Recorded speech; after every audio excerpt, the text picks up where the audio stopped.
નમસ્કાર. મુખ્ય સુભાષિતમાં આપનું સ્વાગત છે.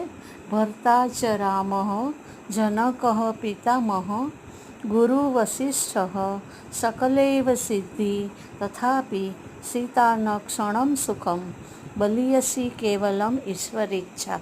અર્થાત શ્રી રામ જેવા પતિદેવ, જનક વિદેહી જેવા પિતા, ગુરુ તરીકે બ્રહ્મર્ષિ વસિષ્ઠજી અને સ્વયં સકલ સિદ્ધિ પ્રદાતા લક્ષ્મીજીનો અવતાર હોવા છતાં સતી સીતા જીવનમાં સદૈવ સુખ ન પામી શક્યા.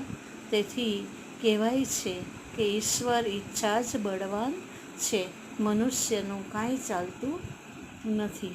જો પોતે સ્વયં લક્ષ્મીજીનો અવતાર હોવા છતાં દુઃખો ભોગવ્યા તો સામાન્ય મનુષ્યનું શું કહેવું.